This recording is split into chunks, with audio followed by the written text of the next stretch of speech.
Welcome to the Raising Values podcast, where the traditional family talks. You can find us on iTunes, Stitcher, and Spotify, and be sure to follow us on Facebook and Instagram. You can support the Raising Values podcast through Patreon. Phil and Gillian are behind the mic, and we hope you enjoy the show.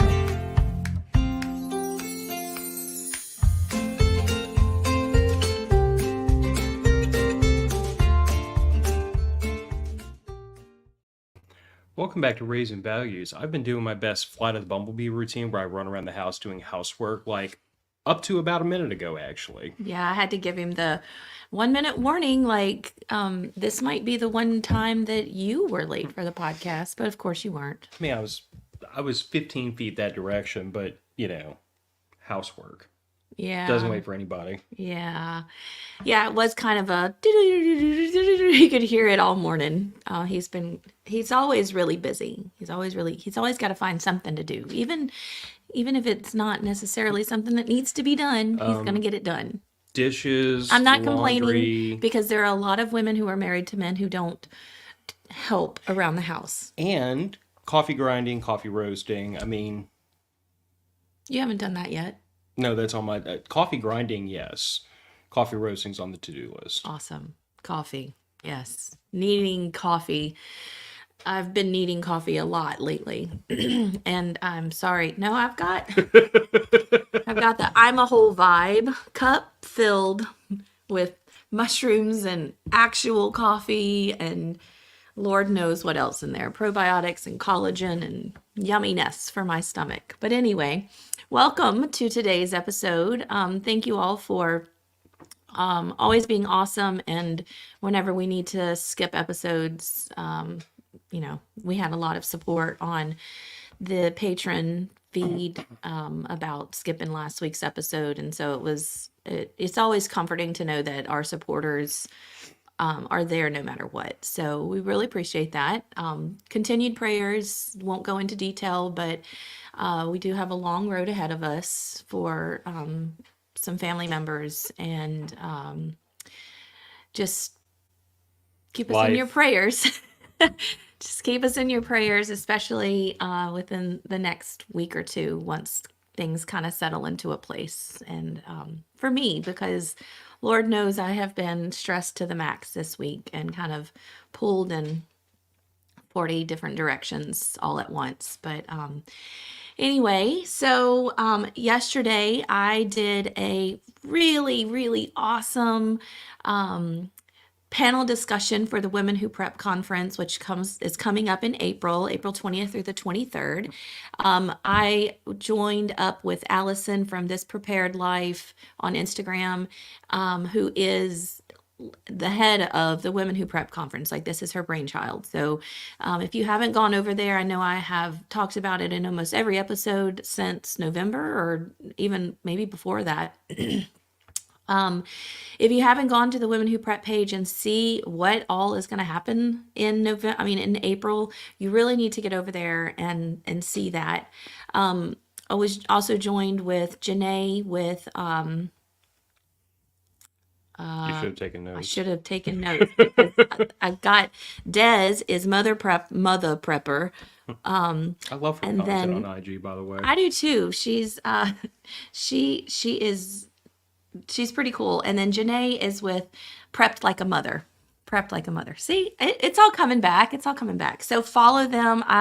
You can go to Raising Values Instagram and our Facebook page, and I posted links to their content. Go like their page, go follow them. They're pretty amazing women. I wish we all lived closer. But that's okay. And go follow their content. So for this week, we started a giveaway. I think we did it on Wednesday. We started the giveaway for registration for the Women Who Prep conference. And today is the day that we find out who the winner is. Now, it is just one registration. It's $125 value for the registration. So it's pretty awesome. I have everyone's names that entered into a random name generator, wheelofnames.com. And I've put you all in there. And so we'll figure out who the winner is. And then hopefully, if you're watching, you'll get to say, yay. But then if not, I'll contact you on Instagram and get your information and we'll get that registration to you. One more cool thing about the Women Who Prep Conference is, yes, it is an online event. It is April 20th through the 23rd. However, your registration is good. Like you can view the content through July. So you don't have to make sure you're there for 3 days in a row. You can just get your registration and you will have time to view the content back, and you can go back to it, you can watch it a few times, all that stuff. A lot of sessions, like Phil and I did a session on prepping with kids. There will be all sorts of sessions, and then panel discussions like what I participated in yesterday. And then we'll also do a live Q&A session here and there. So that schedule hasn't been announced just yet, but it's all really cool things. I'm really excited to be a part of it. And who would have thought that this guy here, when he started our family down the road of prepping, that I would ever be considered a prepper and somebody would want to listen to my knowledge. I mean, I figured I was going to wear you down eventually. Well, when the body armor showed up, I was like, oh, I guess we're in this. Yeah, but for the men out there, if you're the lone prep in your family, maybe make that introduction a little bit more gently than I did, because up until the plate carrier hit the front door, I had her pretty well on board, and that was the whoa. It was the whoa, but it wasn't like it's like I said yesterday to the girls, it wasn't like oh my gosh, what are we doing? Because I grew up with guns in the house. I was sitting under a tree with a pellet gun at 5 years old, hunting squirrels. Me and my sister were too loud for any of the squirrels to come down. But my Sweet 16 was a 30-06 deer rifle. So I know about, I'm not shy to body armor and things like that. And then I married you, so things kind of. Well, but you married a Global War on Terror combat veteran, and Yes. your formative years was deer hunting and squirrel hunting. My formative years was wearing body armor in a combat zone. So it's Right. a little bit of a different set of life experiences. Piper has so many well-rounded things going on in her life. All right, let's get this part done. Let's figure out who the winner is. So I know you can't see, but I do have everyone's name here. There were only 9 entries, so you have a good chance of winning. So here we go. I'm going to tap to spin. Dun, dun, dun, dun, dun, dun, dun. Kyle Wilson won. Okay, look. It says, let's see if I can get it closer. Wilso033. And that's Kyle Wilson. So here's the thing, Kyle, with that. You have to gift your registration to a woman.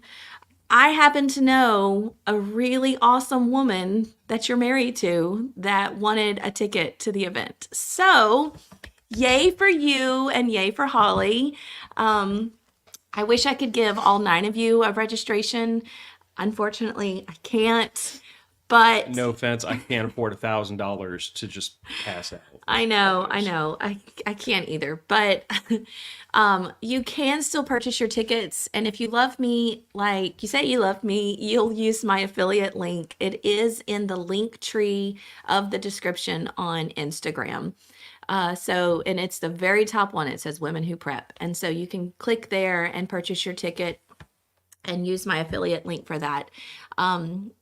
Okay, so I think that's the business. Hooray for Kyle and Holly, because Holly's going to get the ticket. Mostly hooray for Holly.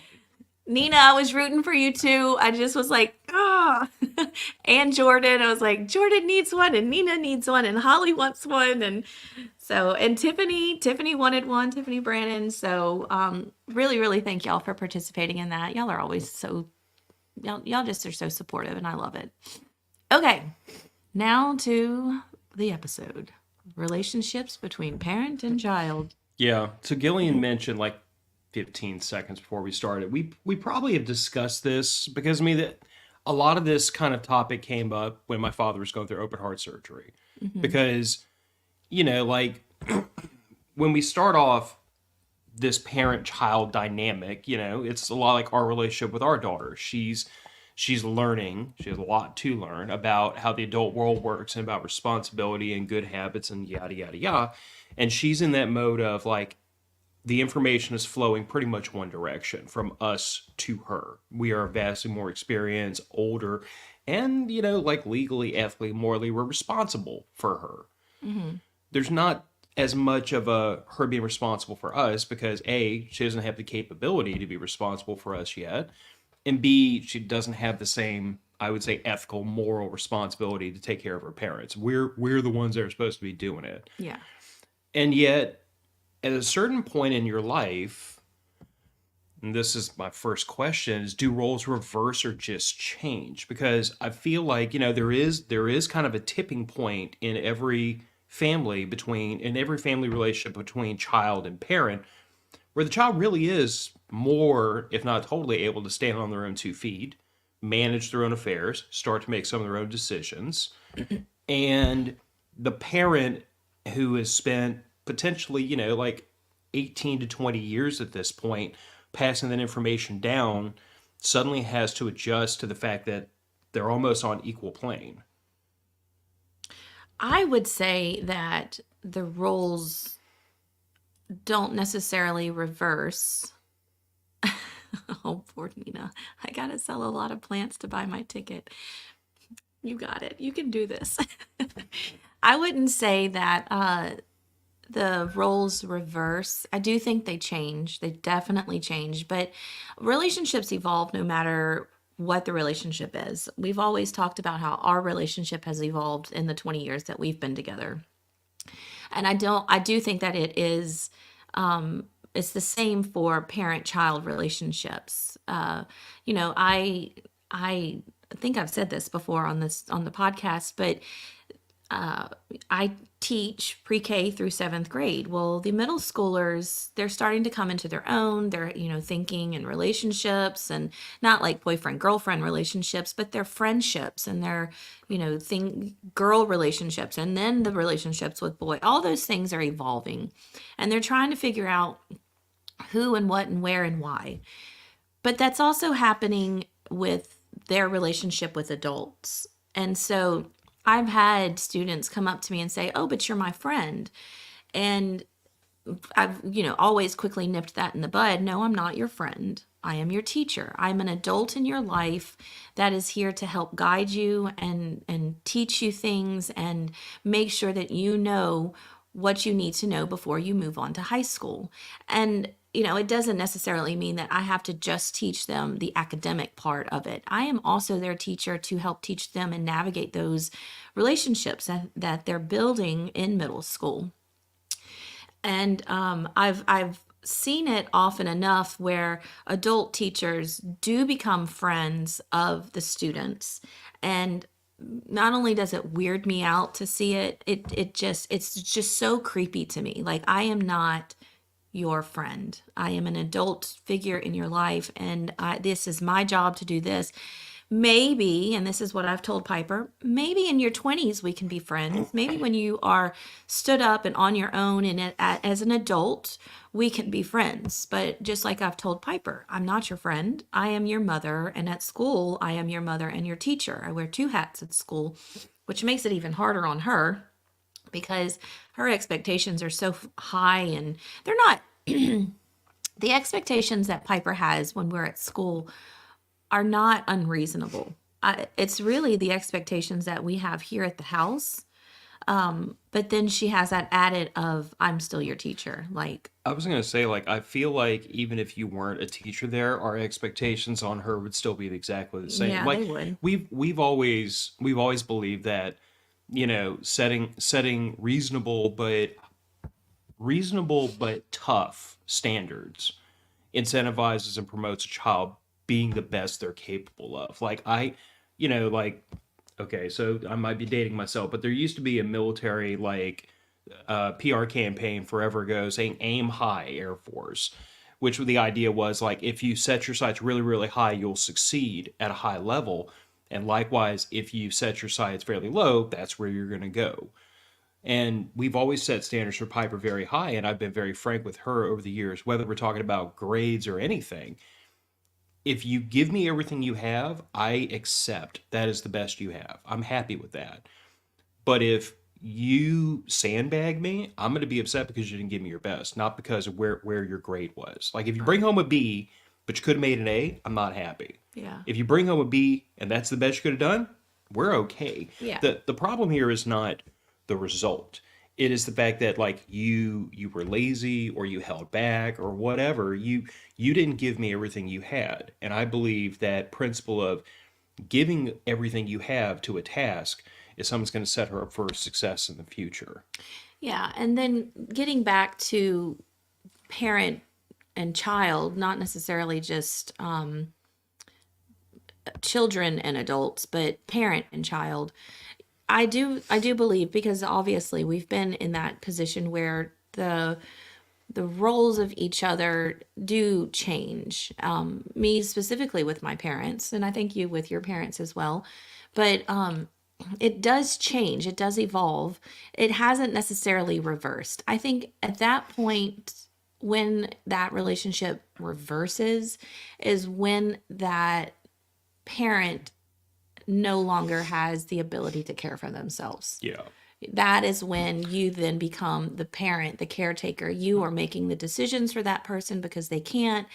If they're living at home with you, you're probably bathing them. You're probably making sure that they're eating and medicine is being taken. I mean, it is a reversal in a role. Well, and I guess that's the reason I phrase it that way because, like, I feel like there was definitely a time when my father was going through his open heart surgery where our roles really did reverse. I mean, he was between the medication, the pain, and his general physical state post surgery, he was not in a position. I mean, obviously, he wasn't in a position to care for himself. He had a whole floor of nurses waiting on him, but he wasn't in a position to advocate for himself. He couldn't understand what was happening around him outside of like that 3 feet in that hospital room. That fell to me a lot of times to be the one to talk to the nurses, talk to the doctors, make sure things were getting addressed. So like it was a weird experience for me because like I don't think any person is emotionally prepared to have to step into that role for their parent because we grow up for so many years Yeah. with this the framework in our head built up about like like I told you when I came home, I'm like, going through my dad's open heart surgery was like the first time in my life I realized my dad's actually a human being. Mm-hmm. Because for all these years, no matter what was going on, he was the rock. Nothing wore him down. He was very steadfast, very stoic. And you knew as long as dad wasn't freaked out, things were going to be okay, no matter how bad they were. Yeah. And then to see my father in that state where he was so down, that I was like, oh my God, you really, like at 60, what was he, 68 years old? I'm like, huh, you are a human being. Yeah, I can remember very not graphically or anything. I'm just trying to think of a word, but I definitely can remember that time when my parents and this is really, hang on, let me get one thought out before I keep moving forward. One at a time. One at a time. I can remember when my parents' pedestal fell apart. Growing up, I think a child in a healthy relationship will put their parents on a pedestal. Well, I mean, that's And that's our that is our signpost for where I'm supposed to go. yeah. Like that's just normal. Then I remember in my 20s when that pedestal just kind of blew up. And it was like, huh, just like you, my parents are human. They are not some gods from another world that, I have created in this secret realm or whatever. But I remember that. I remember being very heartbroken about it and seeing the faults in my parents. And not because that they were awful human beings, but just They that were they were human. human. And, I think again, with relationships changing and evolving, as I grew up, I became more aware of things in their relationship, and as parents, and then as adults for them, and I just became more aware of information that I wasn't aware of as a child growing up, which is great because there are things that your children just don't need to know True. about your relationship, about what it, being an adult. And, I think Piper has had a very, I wouldn't say strange relationship with us. There are things that we do not allow Piper to be a part of the conversation. Mm-mm. There are things that we shelter her from because it's just one, it's none of her business. And two, she's not mature enough to know that information and how to process it and understand what consequences of those things are and what's happening. She's not mature enough to understand all of the ins and outs of different things going on. So Do we want to like flesh that out a little bit as far as like what things we intentionally shield from her versus bring her into? we can, but yes, well, let's go there because now I've lost my train of thought. Sorry, my bad. I'm not gonna. Go ahead. Well, I was gonna say like, obviously there are things that are like the more personal, intimate details of like husband wife relationship. I just Oh don't yeah, think. no, that I'm not, Well, I'm not comfortable talking to anybody about that, no, well, let alone my 12-year-old well, but daughter I would also say like when you and I argue or whenever we disagree, like we try our best to do that privately. privately. And that's not just with Piper, that's with everybody. Like I Yeah. grew up in a house where when mom and dad disagreed about something or fought, that happened behind closed doors. And as far as me and my brother were concerned, those two shared a brain. Like there Hmm. was never a moment where mom and dad were fighting against each other over anything that impacted the family. And that was a lesson I carry forward into this marriage. Like that is the way because I don't ever want our child or neighbors or friends or family or anybody to think that they can put a wedge between the two of us. And that was something that I wished that my parents had done.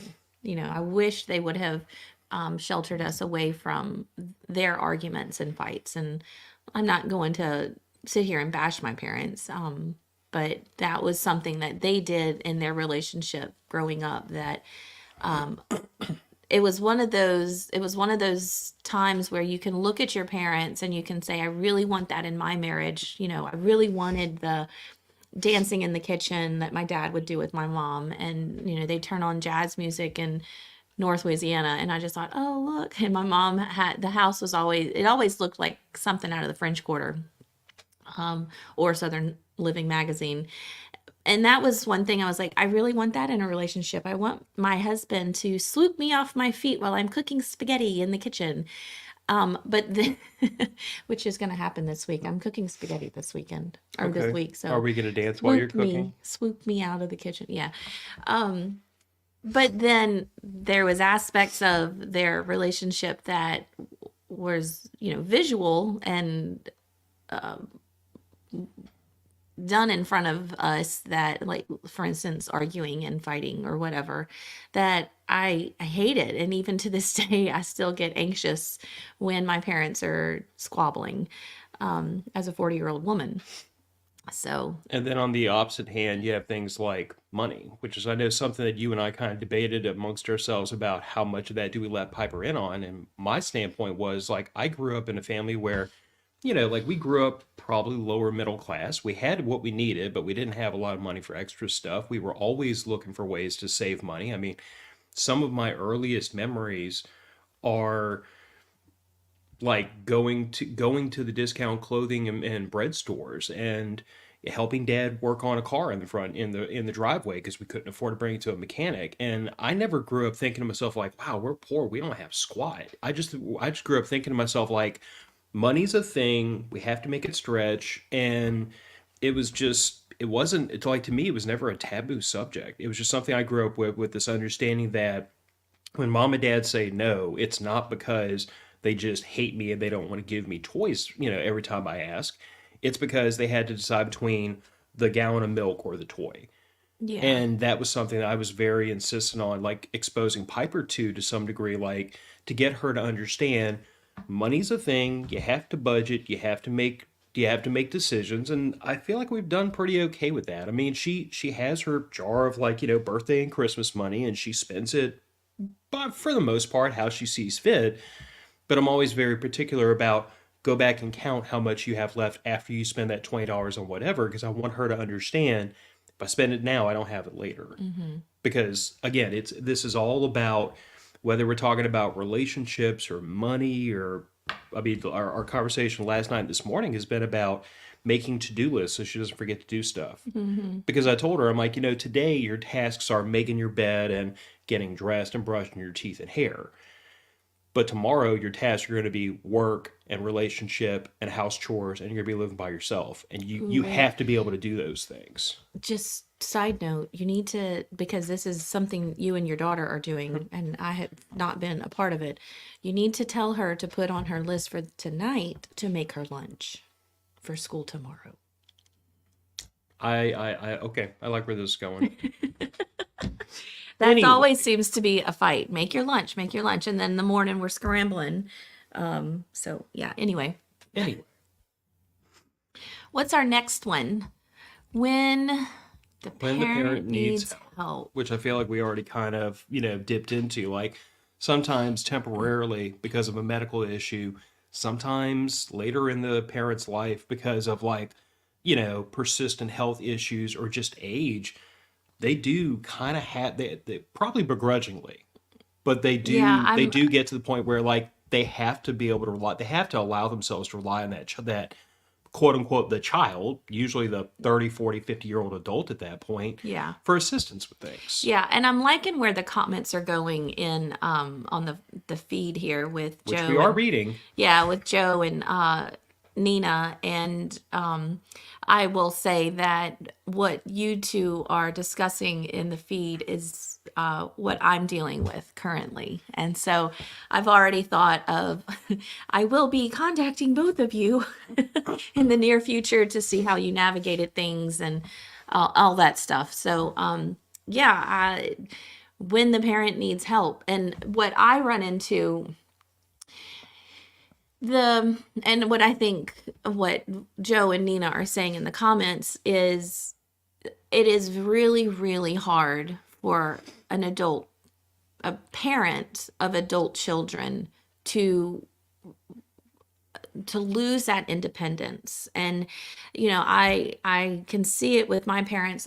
I've seen it with your dad. I know he struggled with letting go, not that he didn't want to let go of the independence. I think what both of us have seen and what it sounds like y'all have seen, so it sounds like it's something very common, is our parents don't want to feel like they're burdening their adult children. I hear it from my mom all the time. You don't need to come out here. You don't need to do this. I don't need to tell you that. You don't need to go to my doctor's appointments because you have a family and you have a life and you have a job. And, one of the conversations recently that I've had with her is, but I'm an adult now and I get to decide where and what I am involved in. If I feel like I want to come visit you and dad for a few hours and y'all are okay with the visit, then I get to decide when that happens. I get to say, yeah, I'm going to go visit mom and dad today. It's not, I get it. I do respect that they are trying to continue to push us away so that we can live our own life, so that they're not a burden. I don't want them to feel like they're a burden, and they're not a burden. But getting that message through to adult parents or parents of adults is so hard. It's like, I'm not 10 years old anymore. You're not? I am a 40-year-old woman that gets to make these decisions. And, I can say, you are not a burden until I'm blue in the face, and it still will not sink in of, okay, well, I'll just let him help.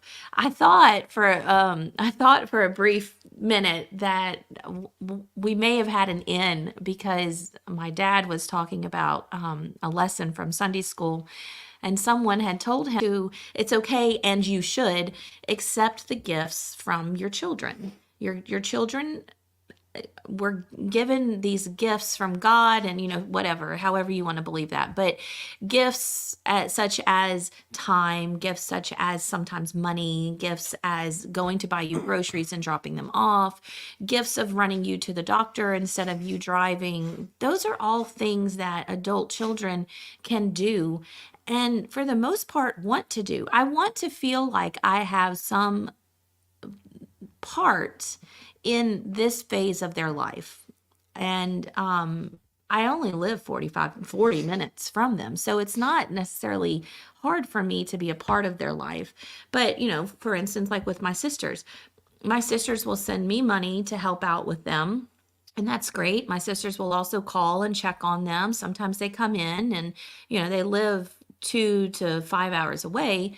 But I don't know. That's kind of where I'm at is I can see where it's really hard for them because they feel like they're losing their independence. I can also see where it's really hard for parents of adult children to feel like they are a burden. And, we're 12 years into a family, but that's what family does. That's why Yes. we are here. That's, thank God I'm not a 10-year-old child anymore, because then you would have to be going through this phase of your life raising a 10-year-old child again. Thank God I'm an adult who knows how to manage her time and, manage a family and a job and errands and, things like that. It's okay that my family is going to eat frozen pizza one night so that I can go check on you. It's okay that I'm Not even mad about frozen pizza. Not it's even. okay. But like drilling that into their head is so hard.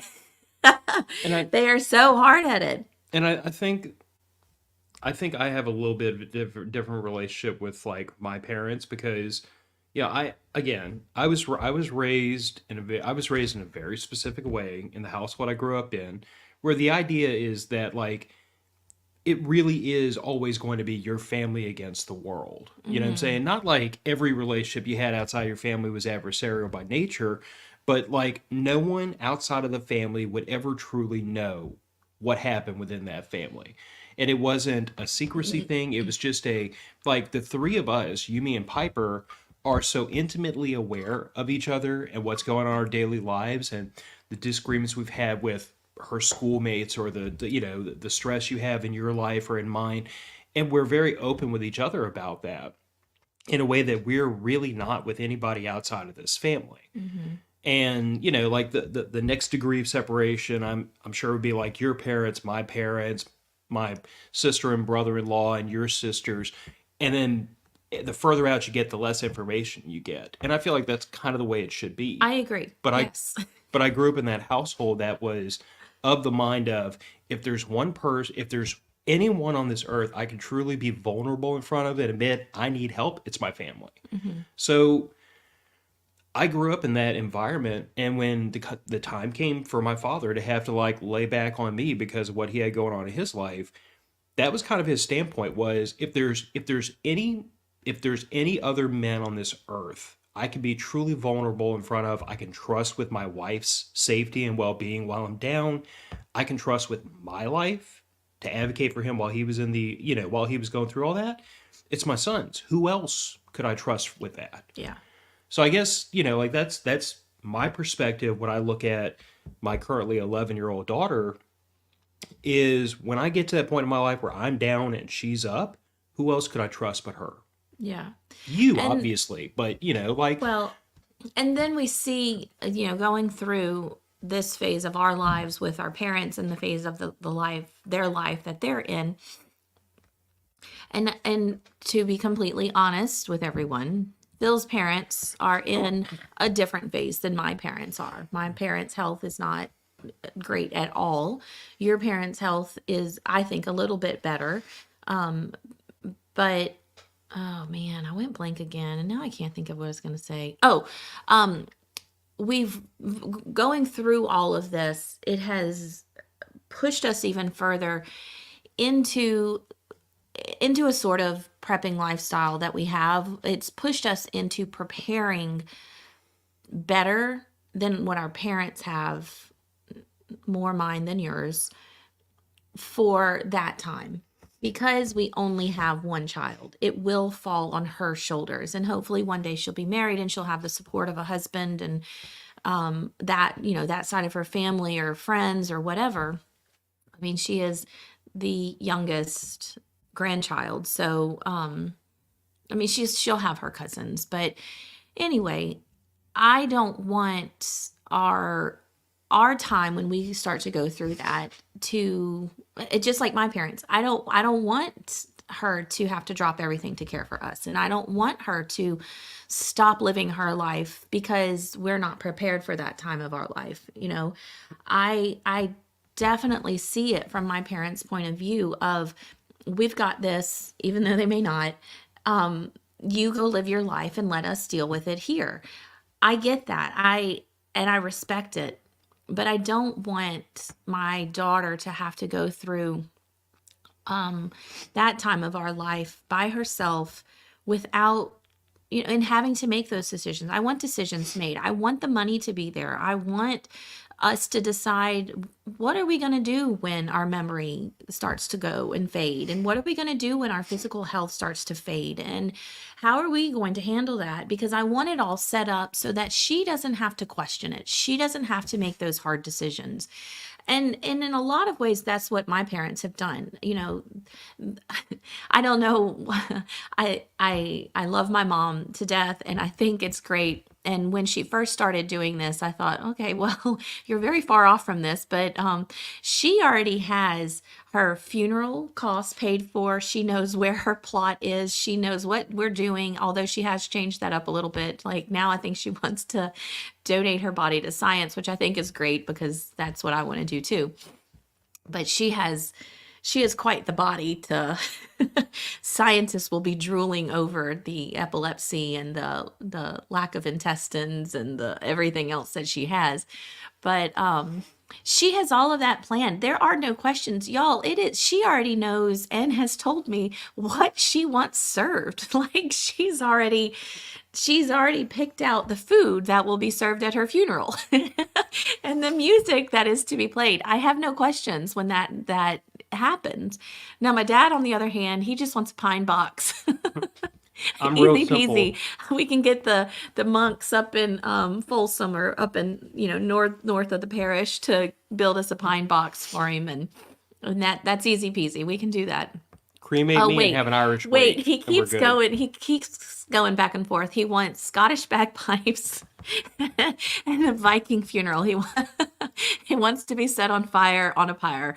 Is that how you say it? Pyre? So, it's a little illegal. You can't really do that. I mean, it's only legal if you get caught. Well, I don't plan, although it would be really cool. Anyway, I'm going down a road So that the analogy I was going to offer was the same one I used. The example I used about Piper and her grades earlier. If you give me the best you have and you fall short, I have to be okay with that because you gave me your best. I think for me, like the best advice I can give to aging parents that are in that position where you're going to have to start relying on your adult children a little bit here and there is yeah. plan the best you can, and then when you need help, graciously accept it, and accept it understanding that like I did everything I could have for myself. I Yeah. planned, I put plans and things in place to not need my kids to help, but when I do need them to help, I have to be willing to accept that. Mhm. And this is a lot of the reason why, like, like you and I became much more health conscious in the last, really in the well, I would say in the Year, last couple almost years, but we got really serious about a year ago. almost a year ago. June. And Mhm. it's caused us to start investigating like a lot of things that we thought we understood about individual personal health and some misconceptions that I think most people had about personal health. And we've made a lot of really directed changes because I've been very upfront with you. Like, I never went down this road because I care what I look like in a Speedo. I care. Okay. But here's my thing. Now, I have lost, I mean, I've lost 2 inches in my waist and a whole lot of beer belly. So I hope you like what's happening. But but my No, it's awful. but my driver for all this was I want to be as physically able at 61 as I am at 41. Mm-hmm. I don't want to be 60 years old, can't walk up a flight of stairs without huffing and puffing, like can't run a chainsaw, can't friggin' tear the front end off of a truck and do front end work like I used to be able to.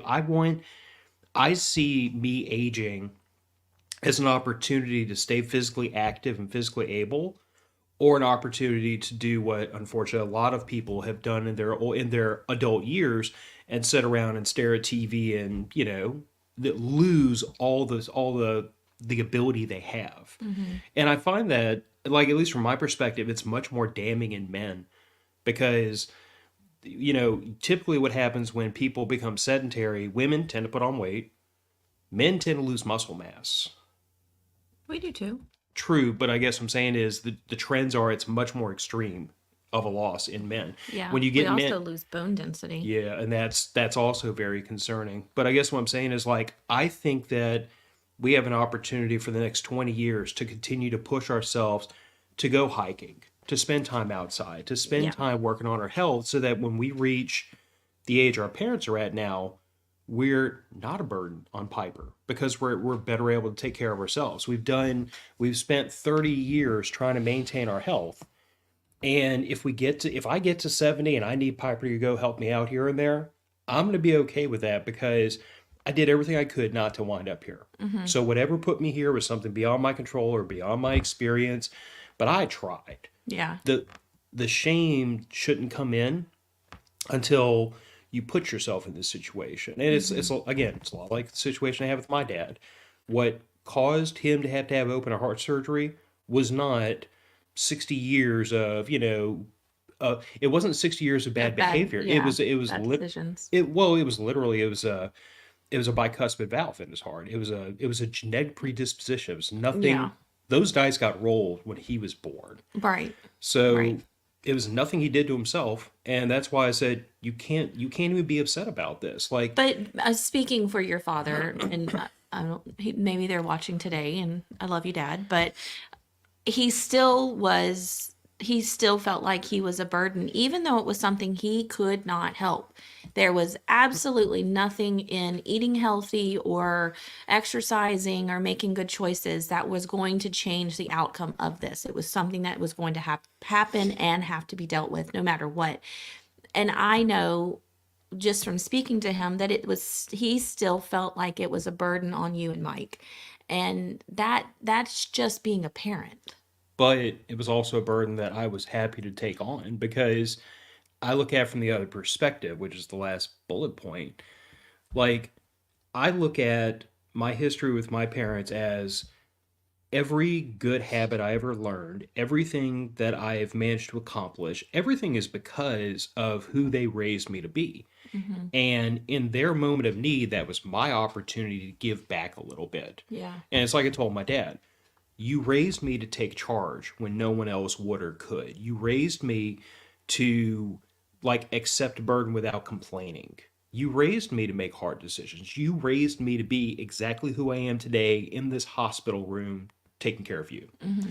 And that is like, consider this your thanks for who you raised. Because if you had raised a kid who was a little snot, who, prioritized his own happiness over everybody else and had no sense of responsibility to anybody else, you'd be here alone. So, Right. like, I am the man you raised. And this is the result of that. Yeah. And I think Good point. Good point. that's what parents have to consider at a certain point. Like, the child, I keep saying because that's the relationship, but like the person who's going to be there to help you in your moment of need is 100% the person is okay, say 90% the person you raised. Maybe 80. Maybe 80. But the point is that if the person who's by your bedside is willingly there to try to help you in your moment of need, and it is a burden, but it's a burden they happily accept, that's because that's who you raised them to be. Mm-hmm. Yeah, absolutely. I just know that that's hard well, at least in our cases, it's hard. And it's something that I have tried to put myself in my parents' shoes and think about when I'm at this point with Piper. And I, I storm through this house, not storm, but I go through this house when She I'm super, storms. super frustrated about what's going on. Like, I need to be let in. You've got to let me go to your doctor's appointments. You got to do this and that. I go through the house and I will tell Piper, this will not happen for you. Like, this, I say that, and then I'm probably going to get into my 60s and 70s and 80s, and I'm going to be like, no, no, dearie, you can't. Not that that's what is I said to me. I won't call her dearie. But don't. anyway, Please I'm don't. sure I will put up a fight too. No, you won't. Why? Because I'm going to remind you of this conversation, which will be on the We'll, internet we'll forever. replay this episode of yeah, it's in the internet world. It'll never go away, so I can always pull it back up for Well, blackmail. but I would also say that, like, again, you and I are going to do everything we can not to be in this situation when we're older. But you're also going to have your philosophical husband, no pun intended, who's going to remind you that we did everything we could to provide for ourselves. And once we've hit the end of that, we have to be willing to accept help from others. Hmm. I mean, put it this way, if it was Piper coming over to help you with groceries or if it was DoorDash, what's the difference? The difference would be that they're getting paid to do that. And your child spent 18 years getting life beyond the normal roof over head, food, and sustenance, but your child got the benefit of 18 years at least of your constant energy and attention and affection and lessons to mold her into the human being she will be at that point in her life. I get it. I know, and I'm that's why just I'm remind saying. I'm getting all this on the video so we can watch this in 20 years and we remember this conversation. That's though why I'm saying that I wish my parents understood that I completely understand why they have dug their heels in the sand saying, "No, I'm not calling you to do this." And no, I'm not, you don't need to come over here and do that. And I get it. I do. I get it. I disagree, obviously. I do too. I I am going to be Did y'all all see, like, 3 minutes ago, I can't rewind this, where she was talking about how she was going to be with her daughter when she got that age? And was I the only one that was here for that? There's four of y'all watching. I could see y'all. I know I'm going back and forth, but it's because I have one shoe in the parent. I'm a parent of an eventual adult, and one shoe of the I'm the adult child with elderly parents. Yeah. I get it and I understand it, and I that's all I can Well, say is I get it and I understand it. but there's three phases to this. There is when you are the child. There's when you are an adult child and your parents still able to care for themselves, which is kind of where we're at. And Hmm. then there is that last phase where the parents start to have to rely on the child for some assistance here or there. Hmm. But And like, go ahead. well, but I was just gonna say, like, specific to this bullet point, like, I feel like this is what I put these out of order. This is what happens before we get to the point where the parents are up in age and needing help, when the child parent dynamic starts to really get on shaky ground, because, like, this is the moment where the parent has to decide, and if you don't make this decision, life's going to make it for you, but the parent has to start to decide to pull back those apron strings a little bit and Hmm. allow that child to blossom into the adult they're about to become one way or the other. Yeah. Like, I've had this conversation with parents of adult children who've asked my opinion, and I don't know why you'd ever do that, because it's not like I know everything. I just have an opinion about everything. But I told them, I'm like, when your child reaches that stage where they're becoming an adult, you really only have two decisions. You have the decision to accept they're going to make their own decisions, their life is their own, and they're going to mold it the way they see fit. And you can choose to have a relationship with that adult, not that child, not your child, that adult who they're becoming. Hmm. Or you can decide to destroy that relationship and have no relationship with them going forward, because you continue to want to mold them, you continue to want to put restrictions on them, and they're just not willing to accept that. So my assertion to those people has always been, if you continue to try to treat this adult like a child, they're going to naturally push that relationship off. Hmm. And I know that I feel like, from my perspective, like this was a very hard thing for me and my family to go through because, again, the person I was raised to be was a person who was going to make my own decisions. And I was going to fight for what I believed in. And I was going to argue and I was going to question. Like, I tell my father frequently, I'm like, as much of a pain in the butt of a child as I'm sure I was to raise, you raised me to be this way. Yeah. So it's his fault.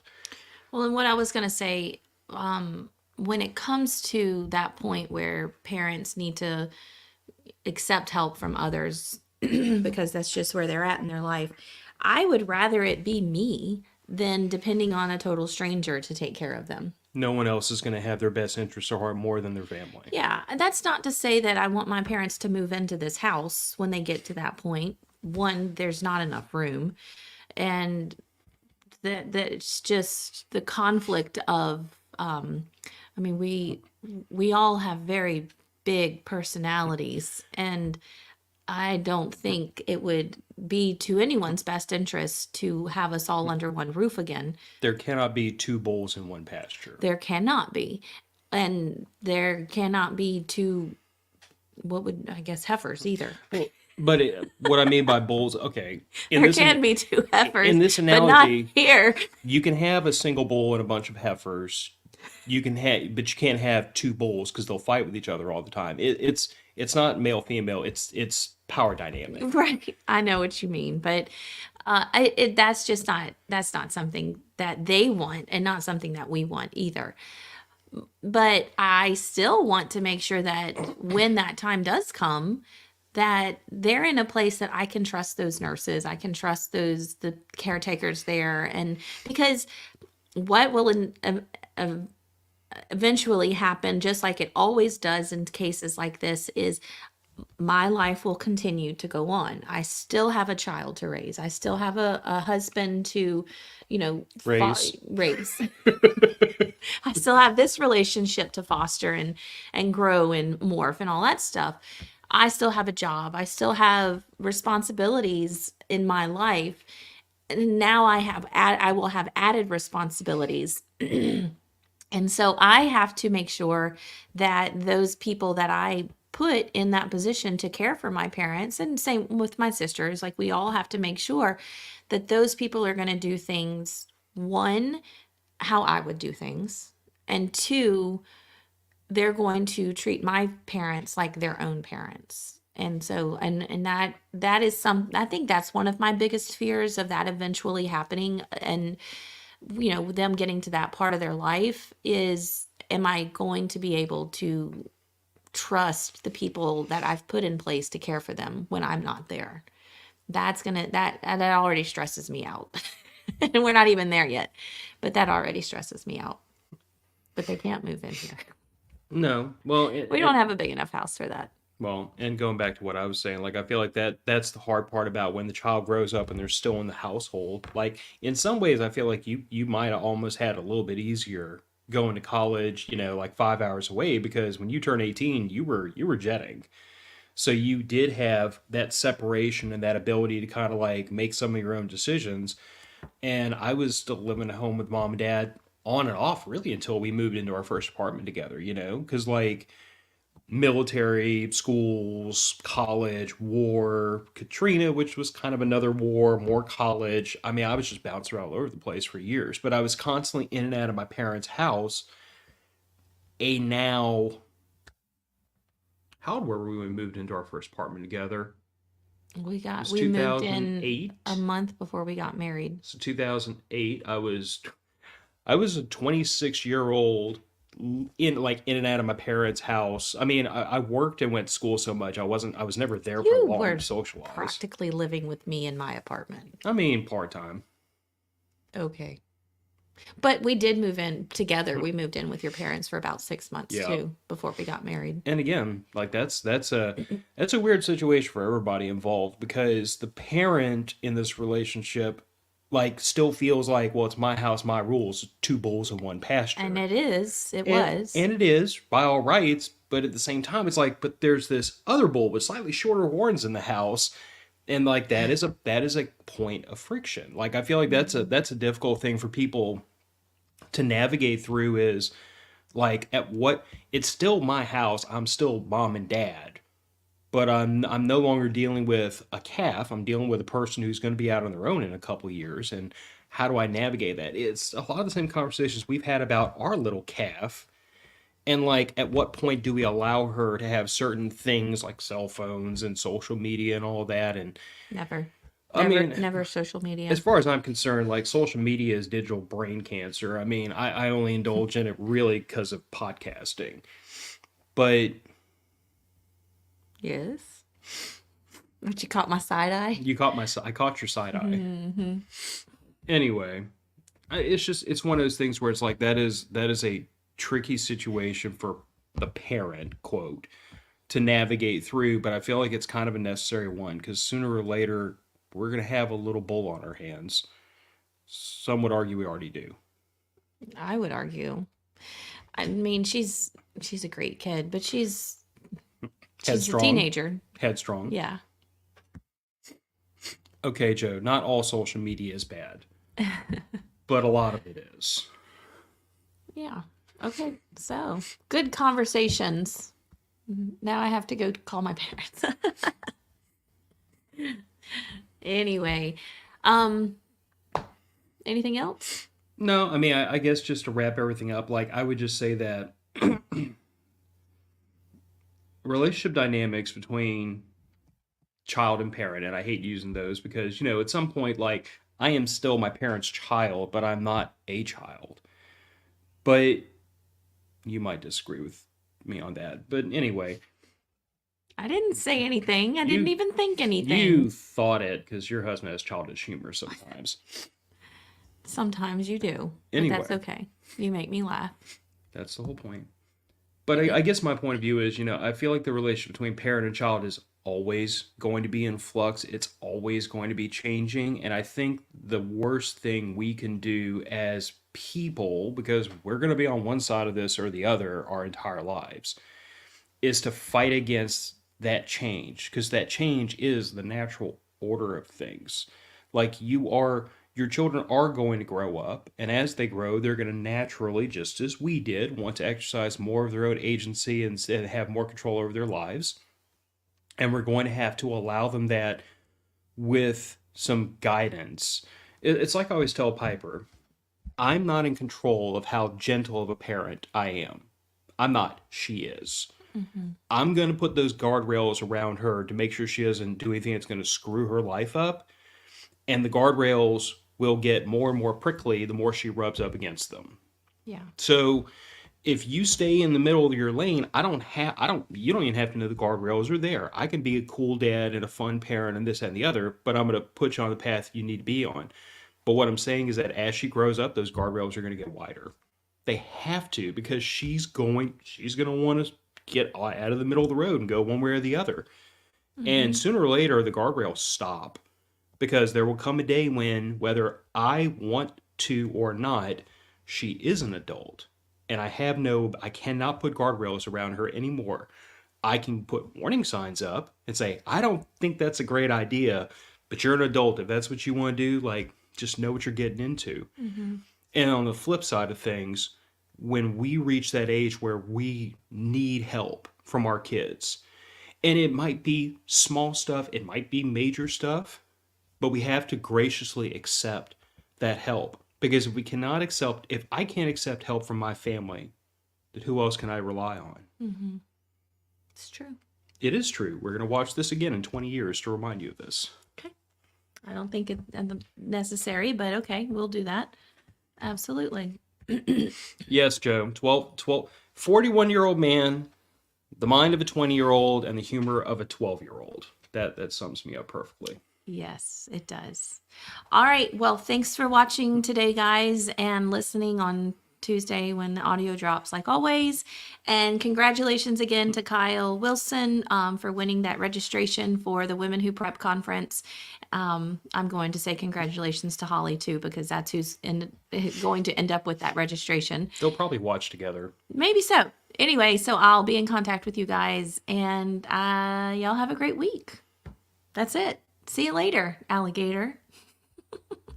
Made it weird. Made it weird. I have to. I didn't make it weird in the beginning, so I've got to make it weird at the end. So this is the reverse. This is the mullet then, whereas business is the front, party in the back. Always. Always. Bye, See y'all next y'all. week. Bye.